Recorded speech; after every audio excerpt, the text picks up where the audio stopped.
argue with the fact that you think he's the GOAT, but in my eyes, I say LeBron. Shannon, are you even more of a fan of Cade Cunningham now after this comment? I agree with it. Right. So, Skip, this generation of players grew up watching LeBron. A lot of the old guys that grew up watching Jordan, the Tracy McGrady's that grew up like that, I'm sure they were probably going to side with Jordan. But as we get further and further removed, Skip, where less and less people actually saw Jordan play, they're going to start siding with guys like Kobe and LeBron and KD. I remember when I was growing up and I was like, hey, Dr. J is the best player I saw. And then it was Magic and Bird, and then here come Jordan. And Jordan was doing things we'd never seen anybody really like fly through there, and he had his tongue hanging out. He was leaning to the side, dunking, and he was doing things that we had just never, ever seen. And then he came out with that shoe. And that kind of ended it for everybody because they're like, once you retired, your shoes went away. Not this guy. This guy's shoe became more popular once he retired than it did when he was actually playing. True. I'm like, whoa, that's not supposed to happen. But I just think Cade, this kid's what, 19, 20 years old? And so basically all he's really remembered was watching LeBron. And once he gets an opportunity, it would be interesting to see, you know, man, that guy looks really good. And I think that's the thing what happened with KD. He's like, man, KD can really, KD's special. And then you actually get in the game and you see what KD's doing. You're like, man, that's on a whole different level. And that's what they do with GOAT. He's like, man, this dude is really good. The 10 final appearances, the 4 MVPs, the 4 final MVPs, the 17 straight All-Star game starts, the 13-time first-team All-NBA, nobody close. He's been an All-NBA player basically his entire, 15 times, 16 times. Yep. So I agree with Cade Cunningham. And guess what you can't say? Oh, that's a clutch client. That's why he talking like that, because, you know, LeBron owned clutch. Rich Paul owns clutch. This is not a clutch client. I agree with Cade, too. I'm sure That's you do. why he going to be Rookie of the Year. That might be the biggest duh in the history of That's why he going to be Rookie of the Year. Yeah. You just became a much bigger Cade Cunningham fan. So I'm going to remind everybody, Cade Cunningham was born on September 25th of 2001. That was exactly 2 weeks after 9/11, just to put it in historical perspective. And that was shortly before, on October 30th, after 3 years in retirement, Michael Jordan came out of retirement to play for, at age 39, Washington. Yeah. It was a little hard to watch. So he don't remember none of that. Okay, he averaged 20 and 6, which was pretty good. Pretty good But it wasn't, at 40. It wasn't MJ. No. Too many cigars, too much of that. With that yak. And he was no longer Jordan, and I doubt Cade even watched him because Cade was a little tiny baby at that point. Right? Okay. Yeah. All right, so I get it that he grew up watching LeBron, but this is one thing about today's generation that haunts me.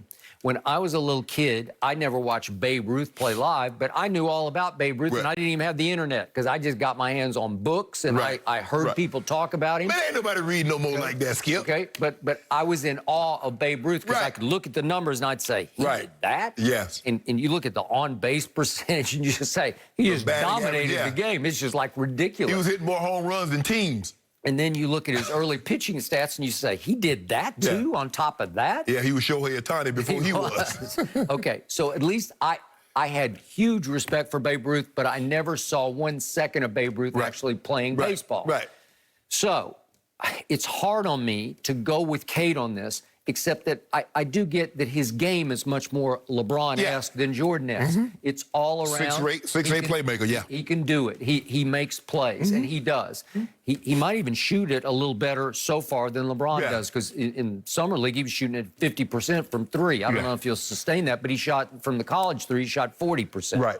So I do have nothing but high regard for his game. I happen to like Jalen Green a little bit more because he is just a spectacular scorer. He just scores from everywhere, effortless, easy. He just got that scoring gene about him, and he is going to light this league up and put Houston right back on the map. Right. Okay? So I would favor him for Rookie of the Year.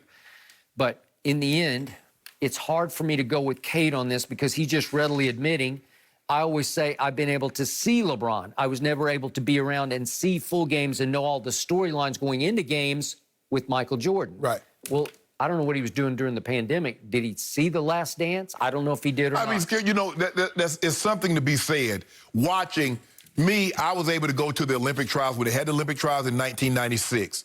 And to watch Michael Johnson run the 200 meters, to watch Michael Johnson when he broke the world record, to watch him run the 400 meters. Skip, to watch it on TV and to watch it in person is something entirely. You've been to sporting events your whole career. Watching it on TV don't do it justice as when you see it in person.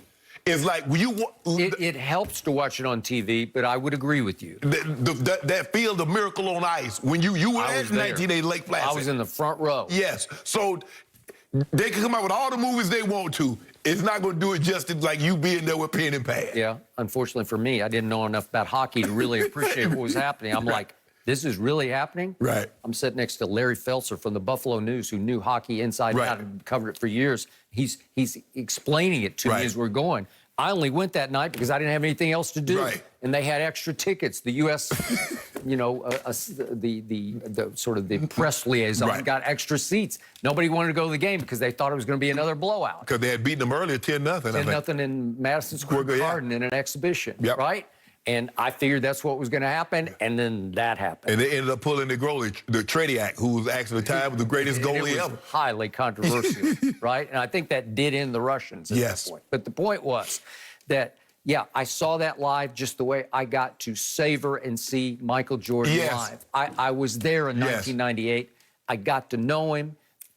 Reasons I don't really get. He liked me. He sort of took me under his wing a little bit. Yeah, you know what I'm thinking about that? Now that I look back at it, I don't know why he liked you. I don't know. Hard to know.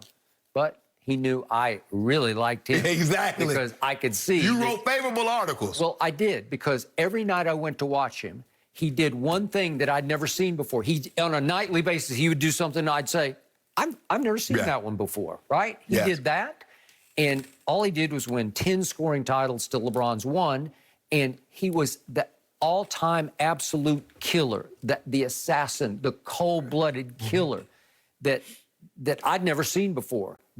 Just the force of will that he had to take over games. Again, maybe it's interesting that to me, LeBron doesn't have that kind of makeup to him, and most people agree with that he doesn't have that Jordan makeup. You got to, and I'm old enough and fortunate enough to have seen Jordan play. I didn't see him play in the playoff games, but I've seen him play in the regular season, and I've seen LeBron play in postseason, seen him play regular season. I was at that game 3, the loss to Golden State, Skip, and he had 42, I think 42, 12, and 9. I saw him in playoff games when in Atlanta. Like I said, you just got to, some things you just got to see for yourself. Okay. TV doesn't do everything justice. Yeah, I understand that everybody's not fortunate enough, but sometimes when you see it in person, you're in awe. Okay, I got it. But I'll boil down LeBron and MJ as LeBron, nice guy. MJ, really not a nice guy. But you can see that in The Last Dance, right? That was... He's different. He's very different. And Cade did say, dude is different. Well, that's an understatement. Yeah, he was like rare, like he was one of a kind. So the point is, I think Cade's nature is more, it gravitates more to LeBron's nature, because Cade seems like a good kid. You know, he's got good leadership skills, and yet is he a cold-blooded killer? Is he a tough guy? I think the thing, Skip, the problem is that everybody tries to equate LeBron to Jordan. Their makeup, their games are totally different. LeBron's makeup, his game is Magic Johnson. It is. Yep, I agree. Kobe's makeup is Jordan. It is, and was. His mindset, the way he behaved, the way he played, that's Jordan. Everything about LeBron is Magic Johnson. Yep.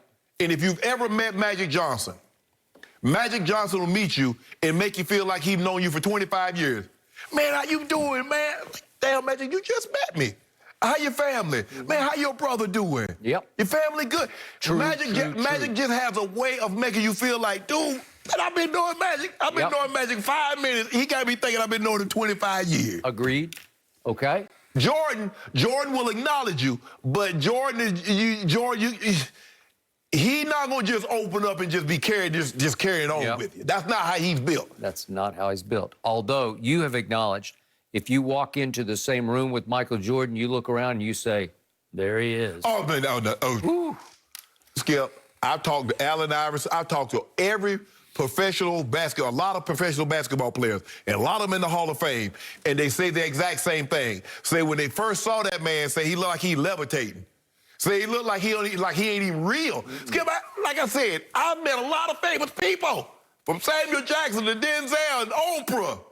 Skip, I ain't never had the feeling I got when I laid eyes on that man. Thank you. I still don't, and every time I see him, I'm like, that mofo don't even look real. Not real. I'm looking at the ground, I'm like, he's standing, but he gotta be levitating. Agreed. That's what Cade is missing here. I'm just telling you, hey. Yeah. Now I